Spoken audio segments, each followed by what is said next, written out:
तेने ब्रह्महृदाय आदिकवये मुह्यन्ति सूरयः तेजो वारिमृतां यथा विनिमयो यत्र त्रिसर्गो मृषा धाम्ना स्वेन सदा निरस्तकुहकं सत्यं परं धीमहि धर्मप्रोजितकैतवोऽत्रपरमो निर्मत्सराणां सतां वेद्यं वास्तवमत्र वस्तु शिवदं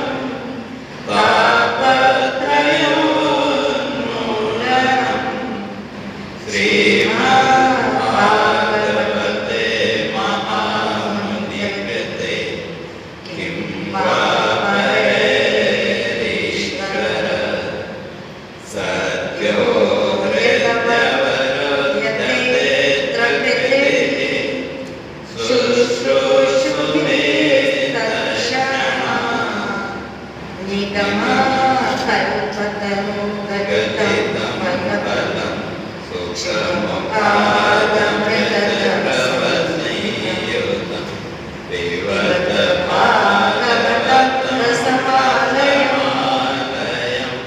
मुहुरहो रसिका भुवि भावुकाः। यं प्रव्रजन्तमनुपेतमपेतकृत्यं द्वैपायनो विरहकातरायुधाः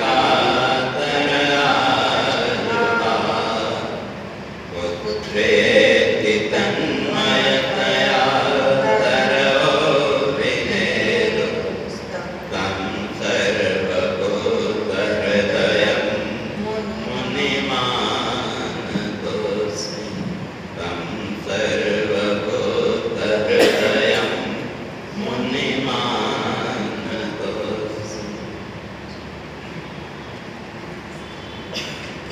उनका विचार कर रहा जो ऋषभदेव जी थे, तो ऋषभदेव जी ने जो राज्य है वो अपने श्रेष्ठ पुत्र भरत को राज्य सौंपा और ऋषभदेव के 100 पुत्र भागवत में माने गए। तो उनमें से जो 81 पुत्र थे वो तो कर्मकांड में प्रवृत्त हुए, तो धीरे धीरे वो फिर ब्राह्मण हो गए।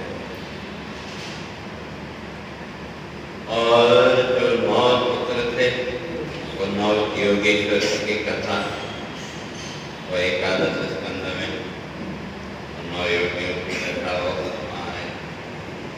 और उनमें जो सबसे बड़े थे वो फिर बाद में वही जड़भरत के नाम से प्रसिद्ध हुए। तो अब राज्यभार उनको सौंपने से पहले जो ऋषभदेव जी है उन्होंने फिर अवधूत वृत्ति धारण और कैसे, तो पहले तो वन में गए, तो ऋषभदेव जी भी भगवान का एक तरह से अवतार, तो अब लोग जो है तो उनको वहां भी तंग करने लगे। तो उनसे बचने के लिए फिर धीरे धीरे उन्होंने वस्त्रों का त्याग कर दिया। लोग तब भी लोग पीछा नहीं छोड़ते, फिर अंत में नग्न रहने लगे क्योंकि लोग जो है तो उनकी साधना में विघ्न न डालें। उससे भी लोग नहीं माने, तो फिर बाद में एकदम वातुर्वृत्ति पागलों की तरह रह गए। और शास्त्रकार तो यहाँ तक कहते हैं फिर अंत में तो वो रोगों से बचने के लिए अपने मलमूत्र को ही अपने शरीर में लगा लेते थे ताकि लोग उनसे दूर रहें। और उन्हीं ऋषभदेव को जो जैनी लोग हैं वो अपना प्रथम तीर्थ मिलकर वो मानते हैं। तो यह यूँ कहें कि वे जो जैन धर्म की शुरुआत में है तो वहीं से तो मान सकते हैं। तो इसलिए जो तो वो अद्भुत वृत्ति धारण करने से पहले अपने पुत्रों को उपदेश देते। तो क्या तो इसलिए कहा कि वे जो मनुष्य जीवन है, मनुष्य जीवन का उद्देश्य क्या, उसका ध्येय क्या, तो इसलिए उसको स्पष्ट करके आए कि नहीं जन्म का ध्येय भोग विषय भोग रति पशुवत जीवन। मनुष्य जीवन का जो ध्येय है वो इस संसार के भोगों को भोगना या इस संसार में धन इकट्ठा करना, वो मनुष्य जीवन का ध्येय नहीं है।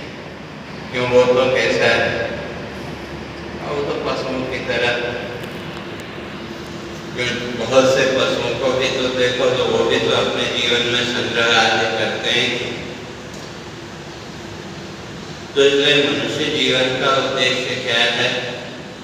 तो इसलिए कहते हैं कि चित्त शुद्धि का करो यत्न, मुक्ति बोध है मानव। जो मनुष्य का जो जीवन है वो किसके लिए? मुक्ति का बोध, जीवन में मोक्ष के बोध के लिए। और मोक्ष या मुक्ति का सीधे सीधे अगर कहें तो छुटकारा। तो किससे छुटकारा? जन्म मृत्यु। वो भी एक, लेकिन वास्तव जो मोक्ष है उसका लक्षण ही किया स्वस्वरूपावस्था, अपने स्वरूप में स्थित हो। अब कैसे? तो उसको समझने के लिए समझो। जब कहीं आप बाहर गए, कहीं भी आप जाएं, किसी प्रोग्राम में गए और गए, तो जो भी वहाँ का समय है वो हम पहले से अपने माइंड में एक टाइम टेबल बना के चलते हैं कि इतने बजे तक रहेंगे। इसके बाद तो अपने घर आने की इच्छा हुई। भले जहाँ आप गए हमारे घर से भी ज़्यादा वहाँ सुख सुविधाएँ सब कुछ है, लेकिन फिर भी अपने घर आने की इच्छा होती है, मेरे स्थान में आने की। और जैसे ही आप अपने घर पहुँचे, तो जो भी आपकी बैठने की जगह है, जो कुछ भी है, वहाँ आकर के जैसे ही आप बैठे तो एक क्षण के लिए आप इस संसार की सारी चिंताओं से मुक्त हो गए। उस क्षण में किसी प्रकार की कोई चिंता है? केवल एक भाव है अपने ऊपर, और उसके साथ ही एक प्रकार की तृप्ति का भाव और एक प्रकार के आनंद का भाव भी प्रकट हुआ। तो वो जो स्थिति है का वही स्वरूपावस्था, अपने स्वरूप में स्थित होना या अपने स्वरूप में स्थित होने की जो स्थिति है, वो स्थिति कैसी होगी अगर उसको समझना तो ठीक है। यहाँ तक कि अगले क्षण में फिर संसार की वृत्तियाँ शुरू हो, तो वो जब पिछले वो अपने स्वरूप में स्थित होना, उसी का नाम मुक्ति। तो इसलिए वो जो स्वरूप बोध है, अपने स्वरूप का बोध प्राप्त करना, उसी के लिए मनुष्य जीवन या मनुष्य जीवन की जो सफलता है वो है उसी। तो इसलिए इसके बाद को आगे करते हैं। तो अब जो ज्ञानी और अज्ञानी दोनों में अंतर क्या है? तो अज्ञानी तो संसार के भोगों में लगा है, और जो ज्ञानी है वो आत्म साधना में, आत्मचिंतन में लगा रहे। तो इसलिए उसी को आगे कहते हैं कि सज्जन सेवा द्वार मुक्ति का जो है तो मोक्ष तक कैसे पहुंचेंगे? तो सज्जनों की सेवा करना। और संसार में अगर बंधे रहे तो वो तो नरक। तो उसी को कहते हैं सज्जन सेवा द्वार मुक्ति का। सज्जन सेवा द्वार मुक्ति का। सज्जन सेवा द्वार मुक्ति का। सज्जन सेवा द्वार मुक्ति का। सक्त कामिनी नरक यातना। सक्त कामिनी नरक यातना।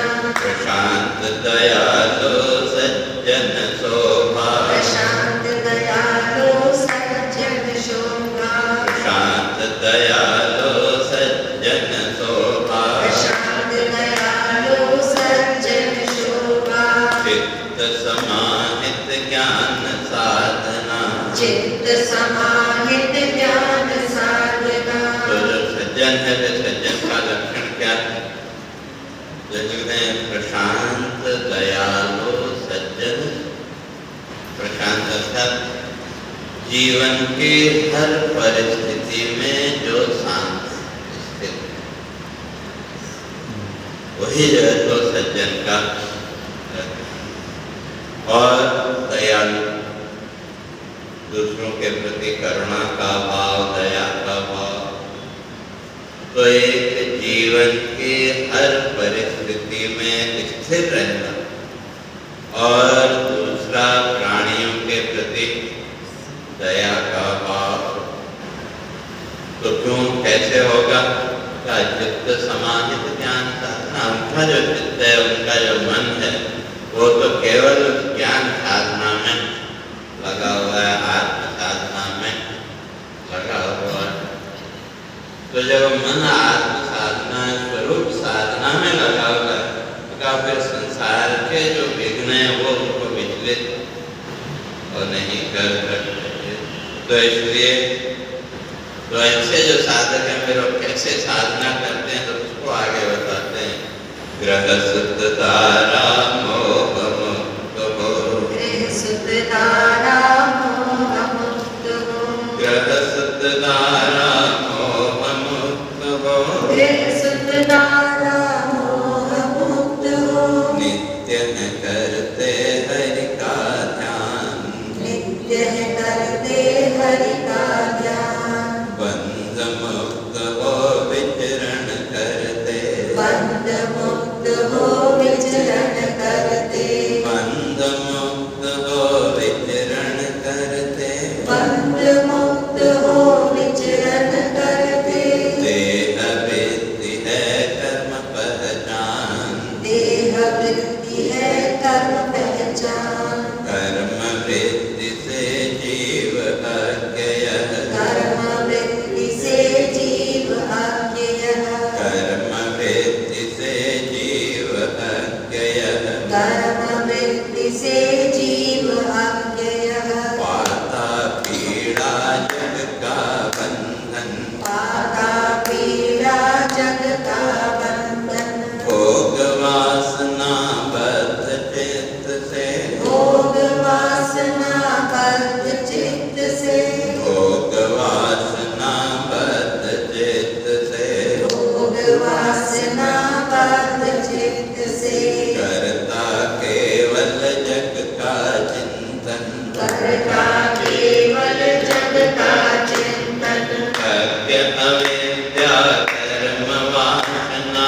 अज्ञ अविद्या कर्म वासना। अज्ञ अविद्या कर्म वासना। अज्ञ अविद्या कर्म वासना। तेति दुःखमय जीवन बंधन। तेति दुःखमय जीवन बंधन। जीव प्रमादे विषय भोग रत। जीव प्रमादे विषय भोग रस। जीव प्रमादे विषय भोग रत। जीव प्रमादे विषय भोग रस। नहीं तत्व का करता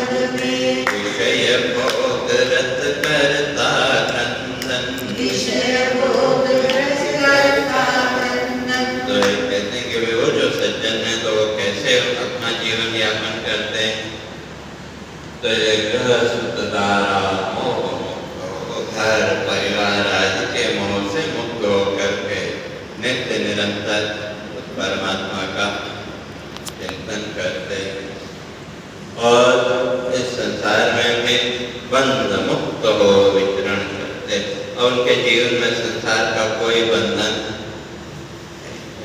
और कर्म भी अगर वो करते हैं तो किसके लिए? देह केवल इस शरीर को व्यवस्थित रखने के। तो हम तो कर्म करते हैं किसके लिए? संसार के भोगों की प्राप्ति के लिए। और जो ज्ञानी है वो भी कर्म करता हुआ दिखेगा, लेकिन उसका कर्म कितना है? क्योंकि जब तक शरीर है, शरीर माध्यम फल धर्म साधन, तो ये शरीर धर्म का साधन है, इसलिए शरीर को तो सुरक्षित तो रखना पड़ेगा, व्यवस्थित रखना पड़ेगा। इसलिए वो जो ज्ञानी है उनके कर्म का जो है तो वो कितना है? केवल देह वृत्ति करके उनका कर्मों से अतिरिक्त उसके अंदर कर्म की कोई लालसा को जिज्ञासा को हो।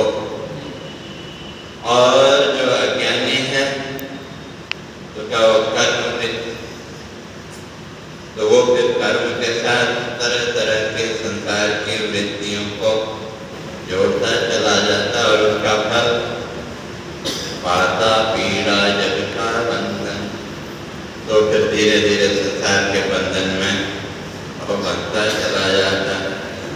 और जब वो वृत्ति संसार वृत्ति प्रकट हुई तो फिर भोग वासना बद्ध चित्त से, तो फिर उसके चित्त में संसार के भोगों की वासना बढ़ती जाएगी।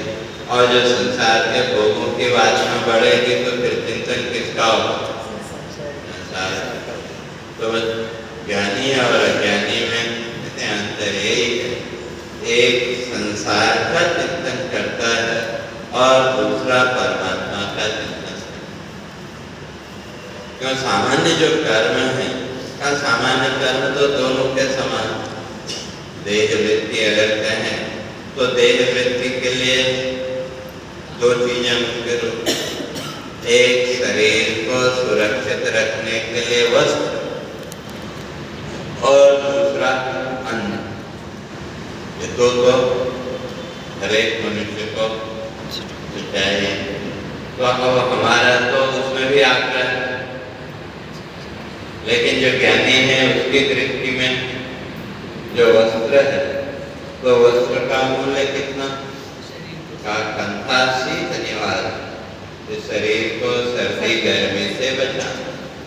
और जो अन्न है वो किसके लिए? भिक्षा प्राण से रक्षा, प्राणों की रक्षा के लिए उसका उद्देश्य। और हमारा उद्देश्य दोनों में क्या है? ऐसा होना चाहिए, होना चाहिए, वो होना चाहिए, यही अंतर।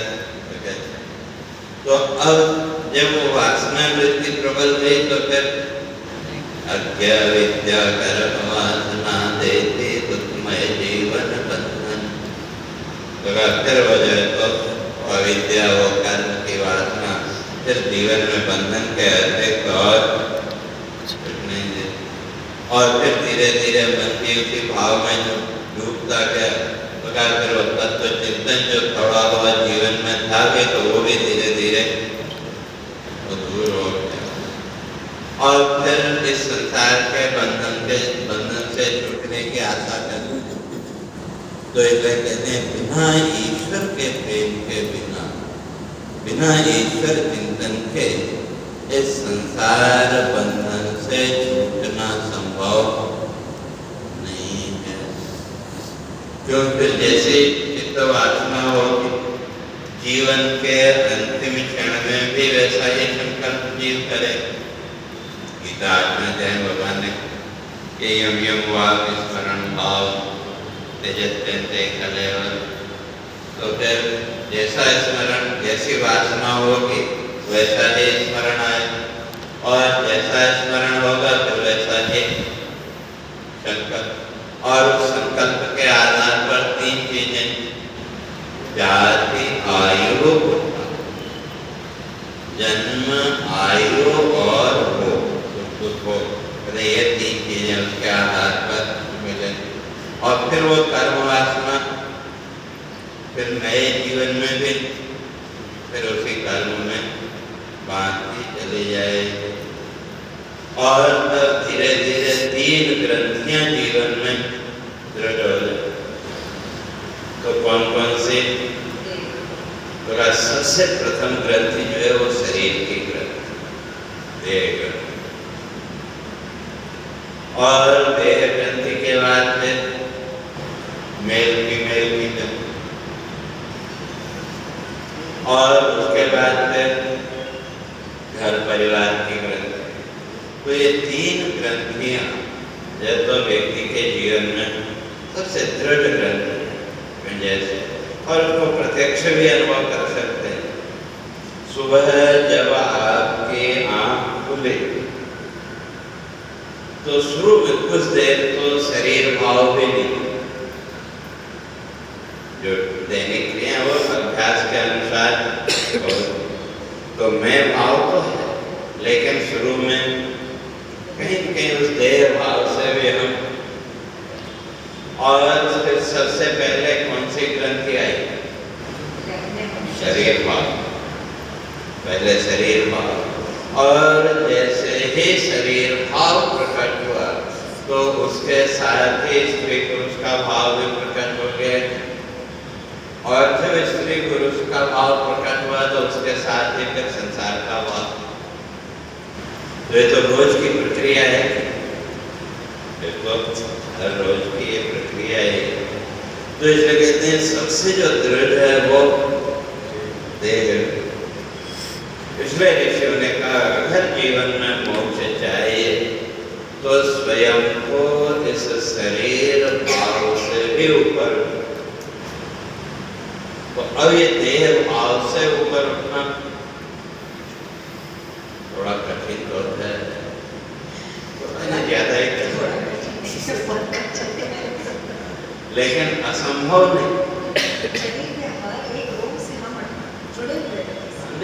क्योंकि कहीं न कहीं इस शरीर को सच्चा मांगा होता है, मांसवान है, लेकिन अनेक जन्मों के जो देह भाव के संस्कार हमको पता है ये शरीर में नहीं। क्यों? ये तो स्पष्ट अनुभव, जैसा एक दिन मैंने पहले कहा था, मैं और मेरा जब हम कहते हैं तो शरीर को लेकर के ये शरीर स्वयं से भिन्न है, ये अनुभव है कि, लेकिन कभी उस अनुभव का हमने उपयोग नहीं, अनुभव नहीं है ऐसा नहीं, लेकिन उस अनुभव का कभी हमने उपयोग नहीं किया। तो मैं और मेरा शरीर ये दोनों वृत्तियां तो स्पष्ट हैं कि, लेकिन फिर भी कोई कहना पड़ेगा अनेक जन्मों के हमारे वो जो संस्कार हैं संसार भाव के वो इतने दृढ़ हैं कि फिर हमको खींच करके इस शरीर भाव में नहीं, वही धीरे धीरे और कितना धीरे, वो तो धीरे धीरे अब तांबे का लोटा हो और जितना ज्यादा गंदा होगा उसको साफ करने में उतना ही समय लगे।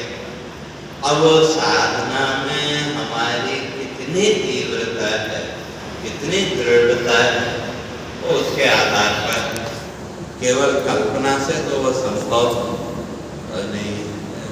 तो इसलिए कहते हैं कि वे पहले शरीर ग्रंथि, और जब ये शरीर ग्रंथि प्रकट हुई तो उसके साथ ही नर नारी की भाव की ग्रंथि हो गई, और उसके साथ फिर घर परिवार आदि का जो भाव है वो भी दृढ़ होता है। और फिर उसके साथ वासनाएं, मुझे ये करना चाहिए, मुझे ये करना चाहिए, इसके लिए ये करना, उसके लिए ये करना, तो इस तरह से वो संसार वृत्ति तो उसके साथ वही कर्म वाला में क्योंकि जब वो वृत्ति आई, वो देव भाव और स्त्री पुरुष का भाव, फिर संसार का भाव जब आया तो क्या उसके साथ ही फिर कर्म वासना भी फिर अपने आप प्रकट होगी कि मुझे इसके लिए ये करना, मुझे उसके लिए वो करना, जो कुछ भी है। तो इसलिए वहाँ कहते हैं कि प्रसुतदारा ग्रंथि योग से कर्म वासना है प्राति, कर्म वासना मुक्त वृत्ति ही ब्रह्म बोध का पथलतरा। तो जब ब्रह्म बोध की और तत्व बोध की ओर अगर जाना है तो उसके लिए साधन क्या है? का हमारा जो मन है, हमारे जो मन की वृत्ति वो कैसी हो? कर्म वासना से, अर्थात अपने मन की वृत्ति को इस संसार की कर्म वासना से हम मुक्त करें। क्योंकि जो भी कर्म वासना है तो उसको तो हमने ही दृढ़ किया, कर्म तो करना ही। तो कर्म वासना तो कर्म तो करना पड़ेगा, लेकिन उस कर्म के साथ हमने कहीं कहीं संसार के फलों की इच्छा को सामने रखा है। जो भी कर्म हम करते हैं उसके साथ ये ऐसा हो जाता तो अच्छा था, ऐसा हो जाता तो अच्छा था। और दूसरी तरफ भाग्य को भी हम स्वीकार करते हैं, भाग्य कहें या प्रारब्ध कहें कि भाई प्रारब्ध में जो होगा, मानते हैं कि जो प्रारब्ध में है वो मिलेगा। और उसके साथ साथ कर्म फल से भी हमने अपने आप को चिपका के रखा है, क्योंकि कर्म फल की इच्छा होना स्वाभाविक। हिंदी में दो शब्द है, होना चाहिए और होना ही चाहिए, दोनों में बहुत अंतर। तो होना चाहिए तक कहते हैं कोई दोष सहज, जब हमने ये किया तो इसका ये फल होना चाहिए। जो कुछ भी हमने सुना है संसार में, जो कुछ भी, तो क्यों उससे आप मुक्त नहीं हो सकते। जितना भी आप कोशिश करें, कहीं कहीं वो फल इच्छा, अनेक जन्मों के जो हमारे चित्त संस्कार हैं, उन चित्त संस्कारों के आधार पर वो फल इच्छा तो प्रकट हो। तो यहाँ भी भाई अगर संसार के बारे में कुछ सुना ही न हो, कुछ जाना ही न हो, तो तत्व इच्छा भी प्रकट नहीं होगी। तो जब उसके संस्कार ही नहीं तो वहाँ इच्छा भी, जब संस्कार है तो इच्छा प्रकट होना स्वाभाविक। तो इसलिए शास्त्र कहते हैं कि वहां तक कोई बुराई नहीं, कोई दोष, लेकिन फिर उस इच्छा को पूरा करने की इच्छा प्रकट होना स्वाभाविक है। लेकिन जो इच्छा प्रकट हुई, फिर उस इच्छा को पूरा करने की इच्छा साथ में प्रकट हुई। जहाँ उस इच्छा को पूरा करने की इच्छा, तो उसके साथ हमारा कर्म बंधन, कर्म वासना शुरू हो गई। अगर ज्ञानी है तो उसको भी तो दो रोटी चाहिए, तो उसके पीछे उसकी इच्छा क्या है? भाई प्राण की रक्षा करना, उतना ही। और हमारी इच्छा क्या है? भाई ऐसा अन्न होना चाहिए, स्वादिष्ट होना चाहिए, होना चाहिए, वो होना चाहिए, या भाई भोजन में ये इतनी चीजें तो कम से कम होनी चाहिए, इत्यादि जो कुछ भी है। लेकिन जो ज्ञानी है उसका उद्देश्य वो चाहे वो सूखी रोटी हो या राजसी भोजन हो, दोनों उसके लिए बराबर। क्योंकि उसकी इच्छा कितनी है? केवल क्षुधा की नहीं, जो भूख है उस भूख को शांत करना।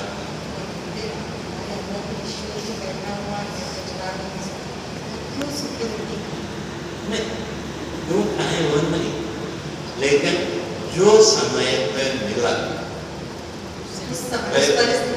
भाई मुझे ऐसा ही होना चाहिए, यही होना चाहिए, वो हमारी वासना है कि जैसे घर में भी कई बार तो कई चीजें हैं भाई, आपका जो भी फ्रिज है, जो भी स्टोर रूम है, तो वहाँ कई चीजें पड़ी होती हैं, तो लेकिन फिर वहाँ वो इच्छा उठाती है कि नहीं आज ये नहीं ये बनाना है, तो वो हमारी कर्म वासना है। अगर है भाई समय पे है तो जो वस्तु आपके सामने है, क्योंकि जो भी अन्न है उसका उद्देश्य कितना है भाई, जब सुधा है, सुधा की निवृत्ति, भूख की निवृत्ति, या ज्ञानी की दृष्टि में कहें तो प्राण वृत्ति को, प्राण वृत्ति की रक्षा करना उतना ही उद्देश्य है। तो अब आपने सादी रोटी खाई या सरस भोजन किया तो दोनों से अंतर क्या था? तो लेकिन हमारी वो जो वासना है, उस वासना के कारण नहीं आज ये नहीं ये बनाना चाहिए, आज ये नहीं ये बनाना चाहिए। अगर घर में वो वस्तु है तो ठीक, और नहीं है तो और अगर माना नहीं किसी कारण से वो वस्तु ला पाए तो बिना किसी कारण के हमारा मन अशांत हुआ कि दूसरी ठीक है, बाध्यता में हमने दूसरी वस्तु तैयार की, क्षुधा की निवृत्ति तो की, लेकिन मन अशांत रहा कि, लेकिन जो ज्ञानी है उसके लिए उसका कोई फर्क नहीं पड़ता, चाहे वो सरस भोजन हो चाहे सूखी रोटी। इसलिए हमारे यहाँ साधु में कहा कभी घी घना, कभी घी घना, कभी मुट्ठी भर चना और कभी गोभी बना। तो जो साधक को हर परिस्थिति में संतुष्ट, तो या राजसी भोजन मिल गया तो उसमें भी उसका कोई आग्रह नहीं कि भाई ऐसा होना ही चाहिए, और अगर मुट्ठी भर चना मिल गया तो वो भी सुधा निवृत्ति के लिए तैयार।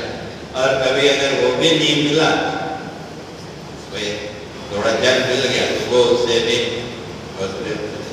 तो इसलिए आप कहते हैं कि भाई ये जो कर्मवासना, तो फिर छोटी छोटी चीजों में अगर देखें तो कहीं न कहीं हमारी वो जो वासनाएं हैं, वो वासनाएं फिर हमसे नया कर्म संकल्प कराती हैं। केवल एक भोजन की बात नहीं, तो सारी चीजें बहुत बारीकी से अगर देखते हैं, लेकिन जो ज्ञानी है वो उस वासना को आगे नहीं बढ़ने देता। जैसे मैंने पहले जो ज्ञानी है उसको संसार नहीं दिखेगा ऐसा नहीं, तो जब तक शरीर है तो तब तक ये इंद्रियां तो अपना काम करें, और परमात्मा ने ये बड़ी कृपा की कि हमारा जो शरीर है ना, इसमें सेंसर सिस्टम फिट करके रखे। ये जो इंद्रियां ये क्या है? सेंसर सिस्टम, जो विषय सामने आया हमारी वो इंद्रिय एक्टिव हो गई, और कैसे एक्टिव हुई उसका कोई जवाब नहीं। तो वही सेंसर सिस्टम, और उस सेंसर सिस्टम ने क्या किया, वस्तु बाहर है, उसका जो इमेज को, उसका जो इम्प्रेशन, उसको ला करके कहाँ भेज दिया, हमारा जो सुपर कंप्यूटर चित्त है उसके पास भेजा। और हमारे चित्त ने क्या किया, वो जो बाहर से जो इम्प्रेशन मिले, जो संस्कार मिले, उसके अनुरूप संस्कार हमारे चित्त में, हमारे ब्लैक बॉक्स में है कि नहीं वो ढूंढा। जैसे मोबाइल में या कंप्यूटर में भी जब फाइल को भूल गए कि कहाँ वो फाइल डाली है, तो उसका नाम टाइप करते हैं और 2-4 लेटर आपने टाइप किए तो तुरंत सामने सारा डाटा आ जाता है। वो वही काम हमारा चित्त भी करता है। जैसे वो बाहर के इम्प्रेशन मिले तो उस संस्कारों से जुड़े हुए जितनी भी फाइलें हमारे चित्त में हैं, वो सब हमारे उस चित्त ने क्या किया, उसको ऊपर ले आया, और उसमें जो संस्कार हैं उसकी फाइल ऊपर आ गई। और उस फाइल के ऊपर आते ही हमारे मन के अंदर एक भाव पैदा हो। तो यहाँ तक कि प्रक्रिया ज्ञानी और अज्ञानी दोनों के समान। जो भी चित्त संस्कार है वह उसको तो न ज्ञानी रोकता है और न अज्ञानी रोकता है, और वो चित्त संस्कार तो अपना काम करे। और जो हमारी इंद्रियां हैं, हमारा ये जो सेंसर सिस्टम है, ये भी अपना काम करेगा। उसको भी हम बहुत ज़्यादा देर तक रोक नहीं सकते। कई बार हम लोग क्या किसी चीज़ में आपने भाई मुझे नहीं थे, लेकिन फिर भी वो कोशिश करने पर भी वो इंद्रिय वृत्ति अपने आप उस पर प्रवृत्त हो जाती है।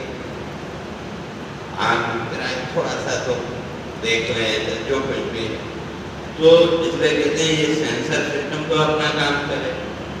और सेंसर सिस्टम का काम यही है हमारे चित्त में पड़े हुए वो जो संस्कार है, उन संस्कारों को ऊपर ला करके हमारे चित्त में एक भाव को पैदा करना। अब हमने फिर क्या किया, वो जो भाव है उस भाव को सामने जो वस्तु है उसके ऊपर प्रोजेक्ट कर दिया। अपने हृदय में जो भाव प्रकट हुआ, उस भाव को जब हमने सामने उस वस्तु में प्रोजेक्ट किया, तो अब उस वस्तु अपने भाव के अनुसार वो वस्तु दिखने लगी। जैसे कोई स्वीट डिश है और जिसको शुगर है तो उसको उसमें क्या दिखा, भूख दिखा नहीं। और जिसको शुगर नहीं है और जिसको मीठे का शौक है उसको, तो ये किसके आधार पर? हमारे चित्त संस्कार, हमारे मन के जो भाव जो कहते हैं हमको वही दिखा। तो इसलिए जो वस्तु को जिसको हमने देखा, तो फिर हमने वस्तु को देखा या उस वस्तु में अपने भाव को देखा? हमने अपने भाव को उस वस्तु में देखा। वस्तु तो जहाँ है वो वही, और फिर अपने उस भाव के अनुसार हमने उस वस्तु की कल्पना की। सुख दुख आदि जो कुछ भी है, तो ये हमारी और जो ज्ञानी हैं, जो सतर्क हैं, भाव उनके अंदर भी प्रकट हुआ, लेकिन उन्होंने उस भाव को आगे प्रोजेक्ट नहीं किया। तो उनका आगे नया संकल्प नहीं। और जब हमने उस भाव को वहाँ वस्तु में प्रोजेक्ट किया, तो फिर सामने जो वस्तु है उसके भाव को अपने ऊपर प्रोजेक्ट किया। जो भी हमारा जीवन का व्यवहार है, तो सामने जो वस्तु है उसके भाव को अपने ऊपर जब प्रोजेक्ट किया, तो अब मैं ये हूँ, मैं वो हूँ, जो कुछ भी हम अपने को मानते हैं वो वस्तु सापेक्ष है कि सामने जो भी वस्तु, जो भी दृश्य है, उस दृश्य के आधार पर ही तो हमने स्वयं को माना कि, तो हमने जो अपने आप को जो भी माना, माता पिता भाई बहन आदि होते, तो वो वास्तव में किसको लेकर के? सामने जो दृश्य, उस दृश्य के साथ हमने अपने भावों को जब जोड़ा, तो अब उस दृश्य के भाव हमारे साथ जुड़े, तो वो एक हमारा उसके साथ संबंध बन गया। जो और उसके साथ ही फिर क्या हुआ, अब वो कर्म हुआ। जैसे ही भाव को हमने आरोपित किया, तो उसके साथ ही फिर क्या हुआ, हमारे चित्त के अंदर बैठी हुई जो वासनाएं, वो वासनाएं जागृत हुई। और अगर भाव को आरोपित नहीं किया, तो एक भाव आए, एक क्षण के लिए उसने विक्षेप पैदा किया, और अगले क्षण में आप, और जब उसके साथ हम जुड़ गए, तो फिर उसके साथ इसके लिए ये करना है, वो करना है, फिर उसके साथ कर्म संकल्प, तो वो हमारा संसार चल पड़ा। तो इसलिए कहते हैं कि वे ब्रह्मबोध तक अगर पहुंचना है, तो इस वृत्ति से अपने को धीरे धीरे बाहर निकालना पड़ेगा। क्यों? संसार की वस्तुओं का त्याग तो हम नहीं करते। कहीं भी हम जाएं तो वहाँ एक नया संसार खड़ा हो जाएगा। अब उदाहरण के लिए हमको देखो, वही एक घर छोड़ के आए तो आज कितने घर हो गए। और अगर आश्रम वगैरह की बात करें तो कहने का अर्थ संसार तो आप इस दुनिया में कहीं भी आप जाएं, ब्रह्मांड में जहाँ भी आप जाएंगे संसार तो वहाँ भी आपको मिलेगा। तो संसार पीछा छोड़ने वाला नहीं है। ऐसा वही दृश्य, सारा वो दृश्य प्रपंच तो आपको सब जगह और मिलेगा। तो अब अंतर यही है कि हम उस भाव को, अपने कर्म वासना को कितना आगे बढ़ाते हैं या उस कर्म वासना को भाव के साथ ही हम उसको नष्ट करते हैं। तो क्या हम करते हैं वो हमारे हाथ में। तो इसलिए कहते हैं धीरे धीरे जब वो भाव का आरोप करने से हम अगर अपने आप को बचाते रहे तो फिर धीरे धीरे क्या होगा, वो जो वासनाएं, वो भी वासनाएं भी धीरे धीरे अपने आप वो कम होती जाएंगी। और जब वो संसार वासनाएं क्यों, अब वहाँ कोई वृत्ति को हमने आगे बढ़ाया ही नहीं, तो धीरे धीरे वो वासनाएं भी अपने आप वो कम होंगी। और जब वो वासनाएं कम होंगी तो फिर वृत्ति संसार से हट करके तो ब्रह्म तत्व की ओर जो वृत्ति को कहीं नहीं तो लगाना पड़ेगा। अब संसार में लगाएं या आत्मचिंतन में लगाएं, मन की वृत्ति को कहीं कहीं तो लगाना पड़ेगा। लेकिन अज्ञान के कारण हमने इस संसार के प्रपंच को ही जब सत्य माना तो मन की वृत्ति को किसके साथ जोड़ा, इसी संसार के प्रपंच के साथ। आए ऐसा कैसे होगा, ये कैसे होगा, वो कैसे होगा, ये होगा कि नहीं होगा। तो फिर वृत्ति वही, फिर वहाँ वो प्रारब्ध या वो बात भूल। जो एक तरफ हम कहते हैं कि जो प्रारब्ध में, जो भाग्य में, उसको फिर हम, तो फिर तो हम क्या समझ बैठे कि अपने भाग्य का नियंता मैं हूँ। और वास्तव बात सही, आगे के भाग्य के नियंता तो हम बन ही रहे। वे जो भी हमने कर्म संकल्प किए उसके आधार पर इस जीवन में तो कुछ नहीं कर सकते, लेकिन अगले जीवन के लिए जो भाग्य के निर्माता तो हम बने।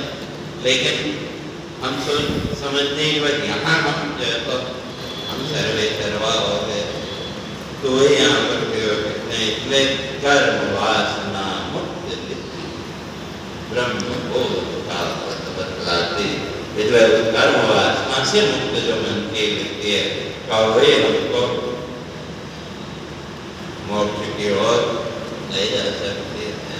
और उसका फल क्या होगा, तो कहते हैं कि वे इसलिए जो साधक सतत सजग हो, साधक जन तब लिंग देह का करे विलय, शास्त्र रीति का पालन करके होगा हृदय ग्रंथि का। तो इसलिए जो साधक है उसको हमेशा सजग रहे। और करना क्या है, लिंग देह सूक्ष्म शरीर तथा सटल बॉडी। तो इसलिए 3 शरीर शास्त्रकारों ने माने, कारण शरीर, सूक्ष्म शरीर और सूक्ष्म। और उसको समझने के लिए यह समझो कि जो आत्मा कहो या मन कहो तो वो तो अपने आप में एकदम शुद्ध है। जैसे मिरर जो है वो कांच के टुकड़े के अतिरिक्त और क्या है, कांच के टुकड़े के अलावा और क्या कांच के टुकड़े को मिरर कह सकते हैं?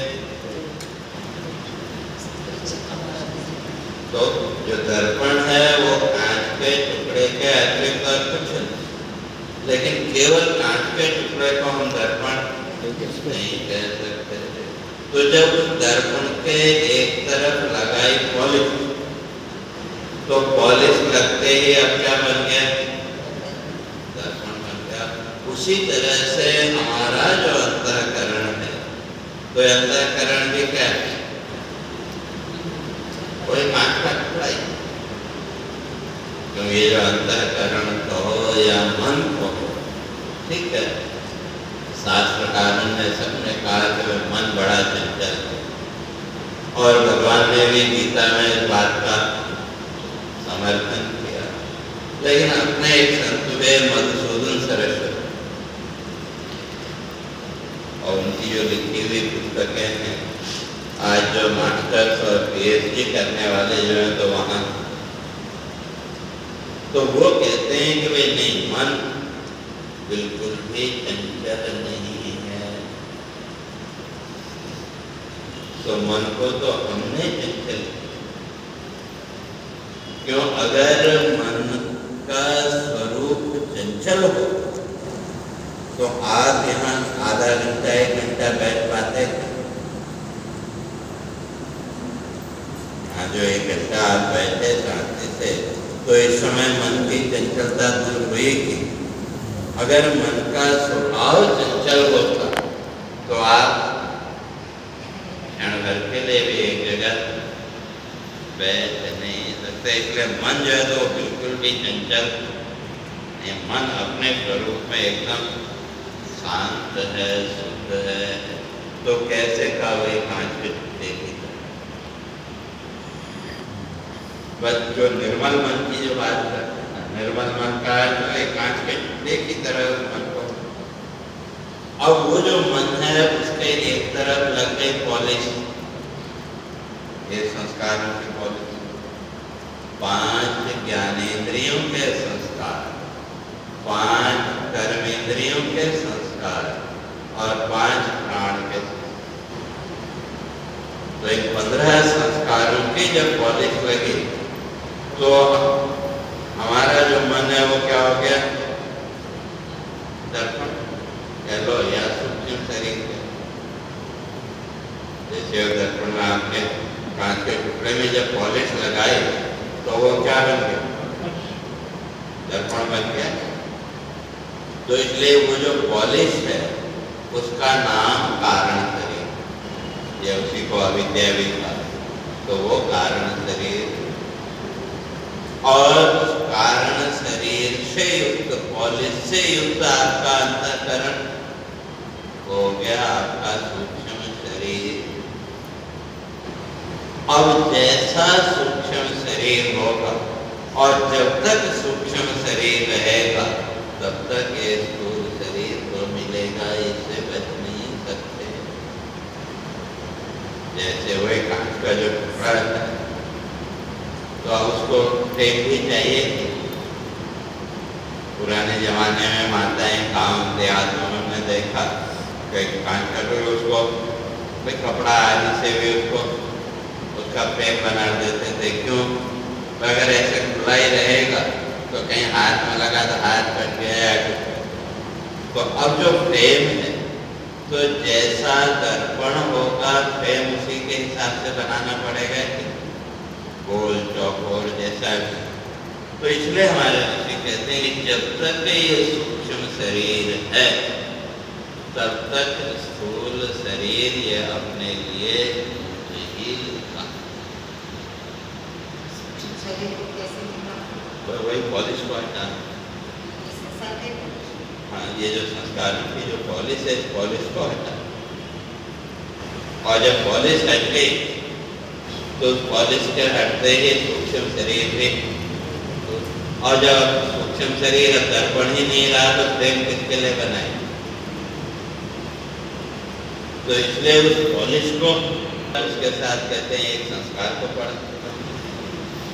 अब वो जो संस्कार है जब समय आएगा तो वो अपना असर दिखाएगा।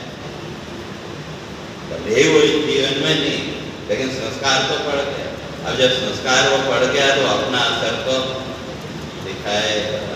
तो इसीलिए भगवान को गीता में कहना पड़ा, मैं संकल्पो भवा।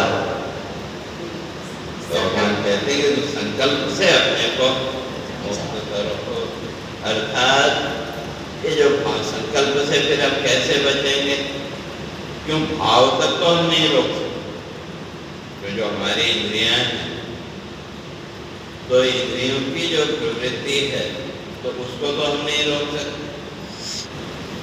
गुणा गुणेषु वर्तन्ते इति मत्वा न सज्जते, भगवान ने कहा वे तो अपना काम करें।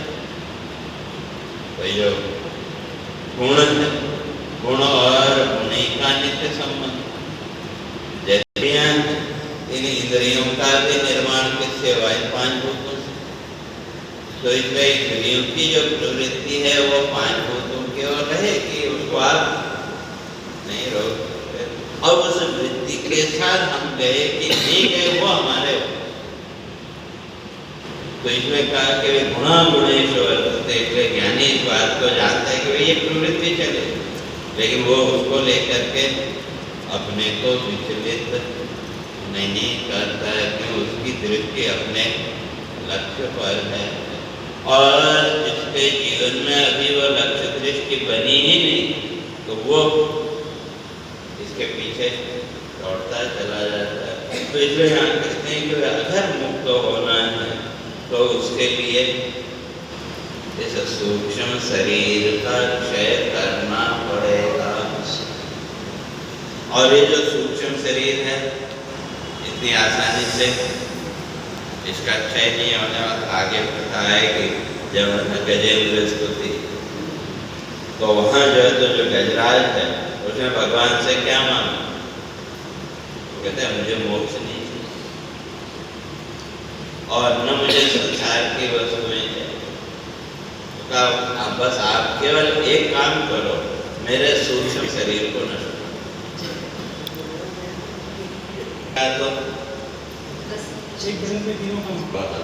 कहते हैं समय के युग से जिसका नाश नहीं होता, तो वो जो आत्मा के ऊपर जो आवरण पड़ा हुआ है ये सूक्ष्म शरीर का, बस आप उसको हटा दो, बस मुझे उसके ज्यादा और नहीं चाहिए।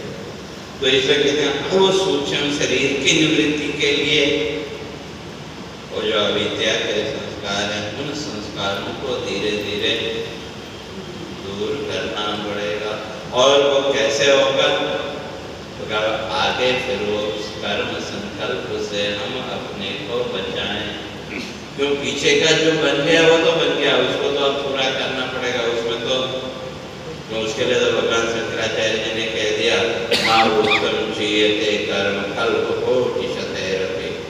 तो जो हो गए, जो कर्म संकल्प हो गए, उनका भोग तो पूरा करना ही पड़ेगा, भले ही करोड़ों जन्म क्यों न लेने पड़े।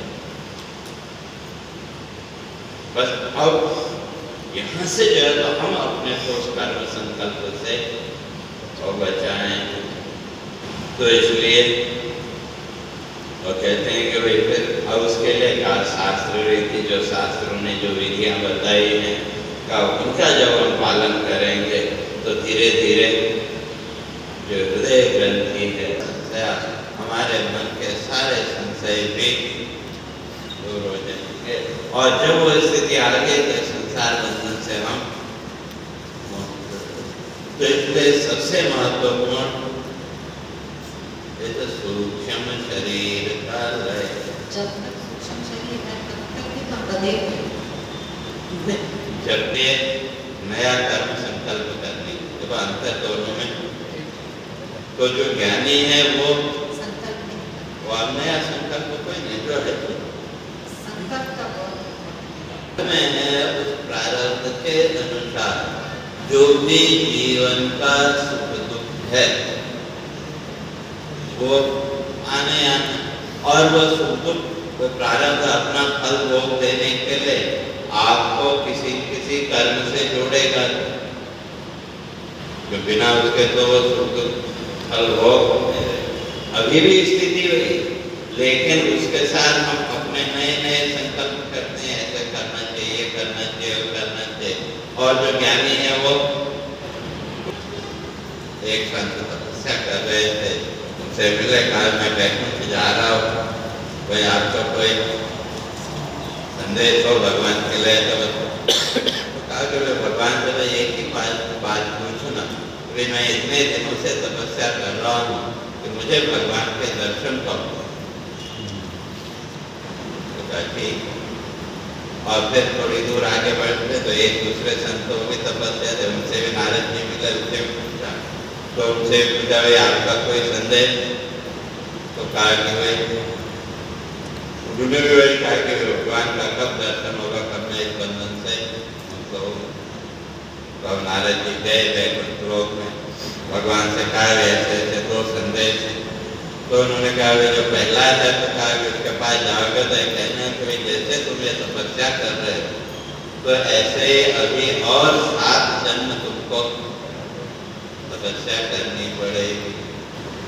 और कहा दूसरा वो जिस वृक्ष के नीचे तपस्या कर रहे हैं भाई वो उनको जवाब देना, उनको कहना जितने पत्ते इस वृक्ष में लगे हैं भाई इतने जन्म तक उनको अभी भगवान ये साधना करनी पड़ेगी। जब वापस आए तो पहले उनके पास पहुंचे तो पूछा भाई क्या भगवान ने कहा भगवान कहते हैं अभी तुमको और 7 जन्म तक तपस्या करनी पड़ेगी। तो एकदम आवे इतना हो गया, इतना किया, अभी और 7 जन्म करनी पड़ेगी। छोड़ छाड़ के हृदय ग्रंथि का लय करने से ही संसार बंधन से मुक्ति होगी। तो कैसे तो उसकी चर्चा आगे की चर्चा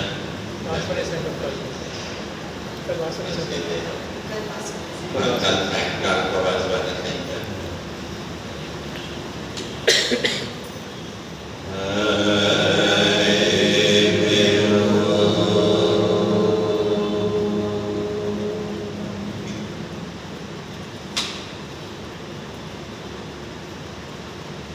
Oh